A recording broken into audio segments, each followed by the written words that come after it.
வணக்கம். இன்னைக்கு நாம ஒரு முக்கியமான விஷயத்த பத்தி பார்க்க போறோம். அதாவது நம்ம கஷ்டப்பட்டு முதலீடு செஞ்ச பணத்தை திடீர்னு வர மார்க்கெட் சரிவுலேருந்து எப்படி பாதுகாக்கிறது, அதுக்கான ஒரு சூப்பரான ஸ்ட்ராட்டஜி பத்தி தான் விளக்கமா பார்க்க போறோம். சரி, ஒரு நிமிஷம் யோசிச்சு பாருங்க.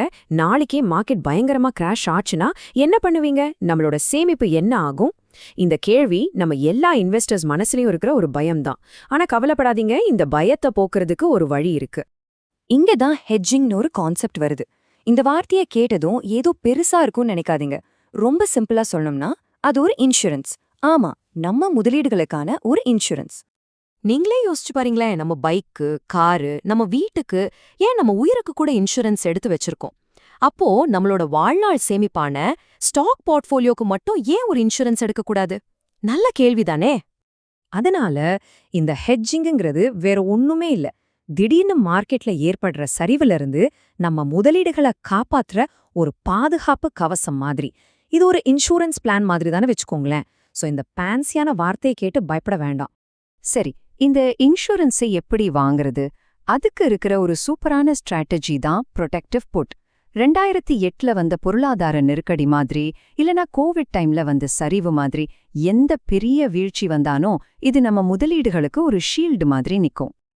ஓகே, இந்த ப்ரொடெக்டிவ் ஃபுட் அப்படின்னா என்ன, அது எப்படி வேலை செய்யுதுன்னு இப்ப நம்ம பார்க்கலாம். இது எப்படி ஒர்க் ஆகுதுன்னு நான் உங்களுக்கு ரொம்ப சிம்பிளா புரிய வைக்கிறேன். முதல்ல ஒரு சினாரியோ எடுத்துக்கலாம். மார்க்கெட் நல்லா மேல போகுது. அப்போ என்ன ஆகும்? உங்ககிட்ட இருக்கிற ஸ்டாக்ஸோட வேல்யூவும் ஏறும், உங்களுக்கு நல்ல லாபம் கிடைக்கும். நீங்க வாங்கின இன்சூரன்ஸ்க்காக கட்டின அந்த சின்ன பிரீமியம் தொகை மட்டும்தான் உங்களுக்கு செலவு. இது எப்படின்னா, ஆக்சிடென்ட்டே ஆகாத வருஷம் நம்ம கார் இன்சூரன்ஸ்க்கு பிரீமியம் கட்டுற மாதிரி தான். இப்ப ரெண்டாவது ரொம்ப ரொம்ப முக்கியமான சினாரியோவை பார்க்கலாம். மார்க்கெட் பயங்கரமா சரியுது. அப்போ உங்க ஸ்டாக்ஸ்ல ஏற்படுற நஷ்டத்தை நீங்க வாங்கி வச்சிருக்க புட் ஆப்ஷனோட மதிப்பை ஏறி ஈடு செஞ்சிரும். அதாவது மார்க்கெட் எவ்ளோ கீழே போனாலும் உங்க முதலீடு ஒரு குறிப்பிட்ட லெவலுக்கு கீழே போகாது. அதுதான் இந்த ஸ்ட்ராட்டஜியோட பியூட்டியே. ஆனா இங்க ஒரு முக்கியமான ரகசியம் இருக்கு. நம்ம சாதாரணமா வாங்குற மாதிரி வாரம் ஒரு தடவையோ மாசம் ஒரு தடவையோ முடியற ஆப்ஷன்ஸை வாங்கினா டைம் டிகே அப்படிங்கிற ஒரு விஷயத்தால நம்ம காசு கரையும். அதுக்கு பதிலா நாம லீப்ஸ்ன்னு சொல்லப்படுற லாங் டேர்ம் ஆப்ஷன்ஸை வாங்கணும். இதோட எக்ஸ்பைரி ஒரு வருஷத்துக்கும் மேல இருக்கும். அதனால அந்த டைம் டிகேயோட பாவித்து ரொம்ப கம்மியா இருக்கும். சரி, இதெல்லாம் தியரி. பிராக்டிக்கலா இதை எப்படி பண்றதுன்னு இப்ப பார்க்கலாம். இதுக்கான ஒரு ஸ்டெப் பை ஸ்டெப் கால்குலேஷன் கைடா இப்போ உங்களுக்கு சொல்றேன். ஐயோ, கணக்கான பயப்படாதீங்க, இது ரொம்ப சிம்பிள். நானே உங்களுக்கு ஸ்டெப் பை ஸ்டெப்பா சொல்றேன். முதல்ல உங்க மொத்த போர்ட்ஃபோலியோட மதிப்பு எவ்வளோன்னு பாருங்க. உதாரணத்துக்கு ஒரு 75 லட்சம்னு வச்சுக்கலாம். ரெண்டாவது, இப்போ ஒரு நிஃப்டி கான்ட்ராக்டோட மதிப்பு என்னன்னு பாருங்க. அதை ஒரு 15 லட்சம்னு வச்சுக்கலாம். இப்போ உங்க போர்ட்ஃபோலியோ மதிப்பை அந்த நிஃப்டி கான்ட்ராக்ட் மதிப்பால டிவைட் பண்ணுங்க. அவ்வளவுதான். வர்ற ஆன்சர் தான் நீங்க வாங்க வேண்டிய லாட்டுகளோட எண்ணிக்கை. இந்த கேஸ்ல 75 வகுத்தல் 15 5. சோ 5 லாட் நிஃப்டி புட்ஸ் வாங்கணும். சிம்பிள். ஆனா இங்க ஒரு ரொம்ப முக்கியமான விஷயத்தை நீங்க மனசுல வச்சுக்கணும்.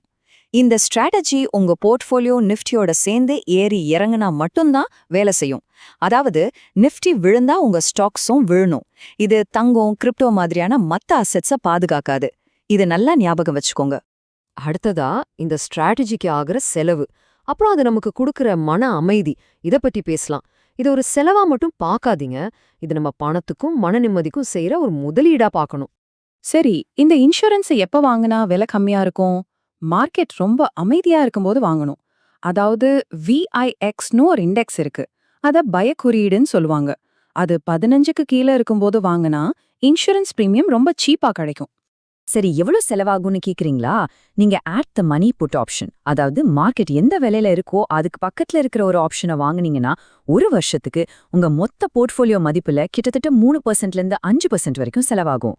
இந்த 3%ல இருந்து 5% செலவை பத்தி இந்த கோட் சூப்பரா சொல்லுது பாருங்க. ஒருவேளை மார்க்கெட் 20% ஏறுச்சுன்னா அந்த 5% பிரீமியமை கழிச்சிட்டு உங்களுக்கு 15% லாபம் கிடைக்கும். அதே சமயம் நீங்க நிம்மதியா தூங்கலாம். ஆனா ஒருவேளை மார்க்கெட் 50% சரிஞ்சா உங்க மூலதனம், உங்க கேபிட்டல் பாதுகாப்பா இருக்கும். இது ஒரு நல்ல டீல் தானே? அப்போ இந்த ஸ்ட்ராட்டஜி யாருக்கெல்லாம் செட் ஆகும்? லாங் டேர்ம்ல ஸ்டேபிளா இருக்கணும்னு நினைக்கிற இன்வெஸ்டர்ஸ்க்கு, மார்ஜின் கால்ஸ் வராம இருக்கணும்னு நினைக்கிற ட்ரேடர்ஸ்க்கு, அப்புறம் மார்க்கெட் கிராஷ் ஆகுமோன்னு பயப்படாம நிம்மதியா தூங்கணும்னு நினைக்கிற எல்லாருக்குமே இது ஒரு அருமையான டூல். கடைசியா இந்த மொத்த டிஸ்கஷனோட மையமான கேள்வி இதுதான்.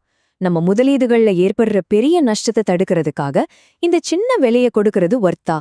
இந்த கேள்விக்கான பதில் உங்ககிட்ட தான் இருக்கு. உங்க ரிஸ்க் எடுக்கிற திறனை பொறுத்து நீங்க தான் முடிவு பண்ணணும். யோசிச்சு பாருங்க.